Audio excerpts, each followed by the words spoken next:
You know, the thing about fruit breads is that you end up getting your source of fruit for the day because you end up eating the leftover fruit. You know? Win-win. Everyone wins.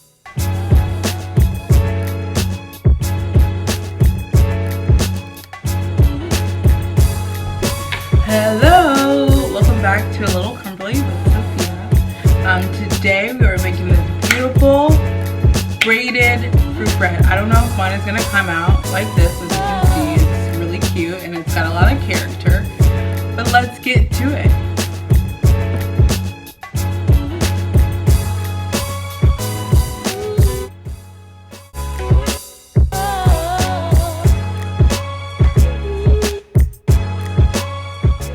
So the fruit that I'm using are blackberries, strawberries, blueberries, and peaches. And so you'll see me cutting things up here.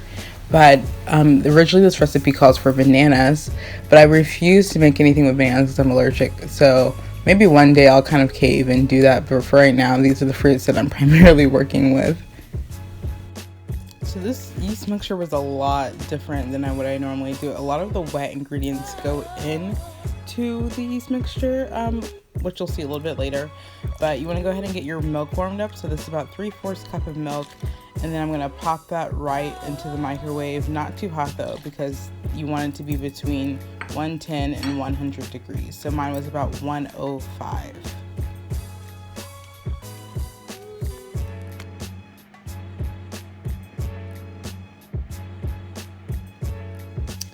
So it's time to get down to yeast business. This is probably one of my favorite parts of making yeast, or parts of making bread is making yeast. So I've had a lot of like fails and like successes and things like that, and I'm trying to learn what does the yeast like, because the yeast can die. So my milk, actually, I warmed it up for about 15 seconds and it came out to 105 Fahrenheit, which is perfect. You don't really want it to be more than that because anything that's too hot can kill the yeast. Like salt can also kill the yeast. So all these things like go into yeast killing, you know, but I'm not into the yeast killing business. So I put about 1 tablespoon of sugar, and you see me measure out about 2 teaspoons and 1/4 teaspoon of yeast, but it's basically the whole pack is what I've figured out. But this is just me being nice and actually measuring the yeast on camera, because I probably would have normally just like poured the whole thing in.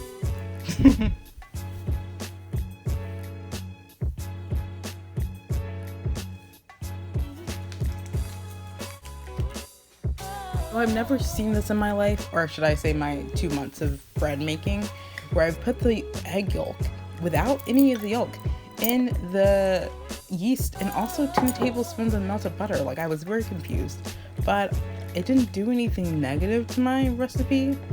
Can't tell y'all do it in the future to other recipes unless it's instructed. So I don't really know. I was really confused. I really thought something was gonna go wrong, but it didn't. So I just covered it up and let it sit for about 7 minutes, and then it was ready to go. I also want you to know I thoroughly washed my hands after that scene, and also went ahead and cleaned my counter. Like, there's nothing wrong with giving your counter a good clean in the middle. It might seem redundant because it's gonna get dirty. That is not the truth. Clean your counters.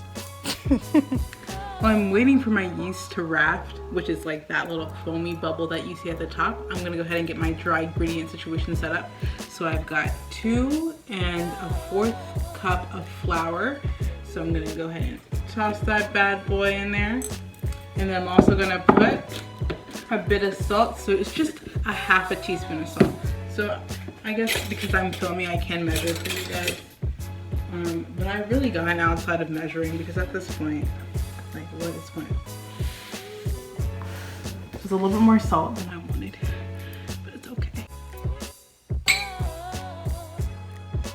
So I've got my dough hook. I'm gonna go ahead and attach that. The yeast should be getting ready to be done soon. So this is the wrap that you want to see. You want a nice bubbly foam. If not, like I always say, you gotta start over. You can't have yeast that doesn't work. I've learned, I've tried, I know this. So now we're gonna go ahead and get to the good stuff, adding the yeast to the dry mix. So just follow along with me, it's really simple. Side note, you don't want to add it all at one time.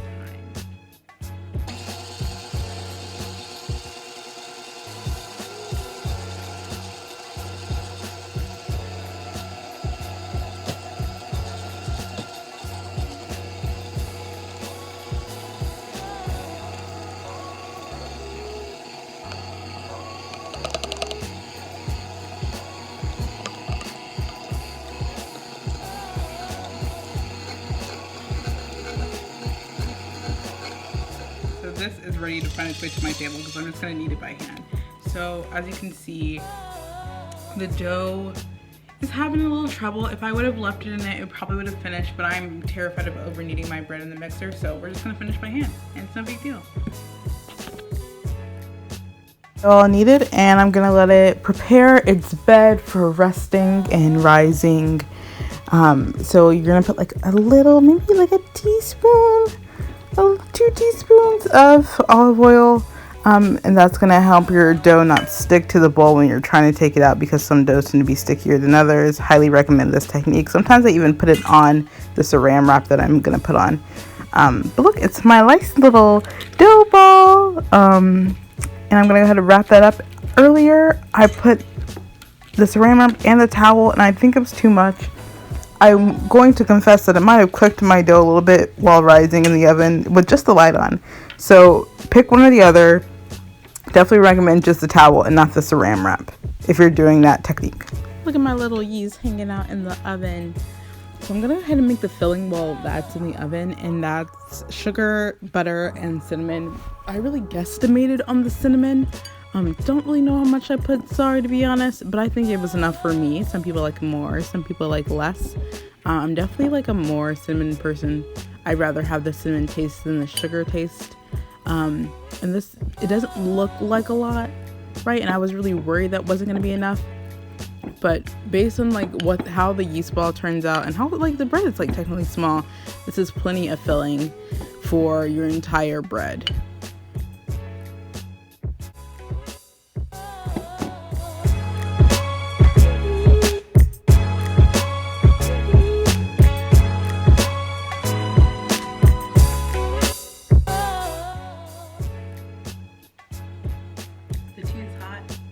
So my bread is done rising. It's doubled in size as much as I would like it to, but I think it got a little bit too hot in the oven. So thing to look forward to if you're trying to do that, maybe not put a towel or something over it since it's already in the oven.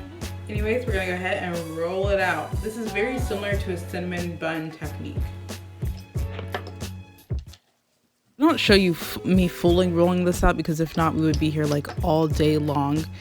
But essentially, like, you wanted to get in the most square shape as possible, which I really couldn't. I ended up trying to steal from another side to get it that way, but it ended up working out. It was just fine. But that's really the shape you want. And you don't, this one you want to go for thinner than normal. Go ahead and get that filling in, spread it out. I had to realize, like, it goes such a long way. I had to keep picking up and putting it in other places. So like I said, don't feel like you're running out. There's plenty to go around. This is where the creative part comes in. You add the fruit you want. You add the fruit that makes you happy. Yeah? This is what I added. This is what made me happy. After you're finished, you're gonna roll it up and then cut it down the middle. So you can see I don't cut it fully down the middle. I leave a little bit at the end. And somehow, even though I cut it down the middle, it wasn't quite even. You can see this like side to the left is a little bit smaller than the other. Don't really know what happened there. Still trying to problem solve that. But that's why I had to like really try to make it its own. You probably were like, oh, it looks fine. But it was too small. And so I had to keep taking the fruits from the other side to put it into the bigger side because it could support it more. And just pinching and pulling, and that's what this is in the recipe. Like, it's a lot of pinching and pulling at this point to get it to like a nice shape. And trying to formatting it, and the fruit was just like not having it with me, but that's okay. So every cute bread needs an egg wash, or every bread that needs egg wash needs an egg wash. I don't know. So I chose to do heavy cream, and with my egg wash, you can do milk, you can do water, but it's just 1 egg and 1 tablespoon of whatever liquid you're choosing to do. And so I wanted to have like a milk base because that's what it originally started with. So give it that nice dessert feel. Originally I was gonna say like, oh, use what you want, like use a cake pan, like the size is perfect, yada yada. I mean, I'm not gonna tell you can't use it, but a spring form is so much better because this is a very interesting bread. Like if I would have picked it up for a cake pan, it would have totally like fallen apart. And so the spring form is nice because you kind of get it on this little sheet and then you put the casing over it. So there's not a lot of lifting, and it also helps you have more room to like move it around. So you can see me trying to reshape it, which is nice. You can't really do that in a cake pan. The spring forms are not really cheap, but my mom happens to have one, so that I was blessed today.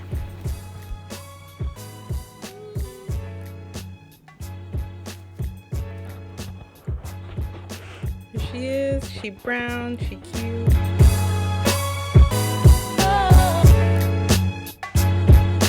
Here's my berry fruit bread. If you like this video, please like and subscribe. Thanks for watching.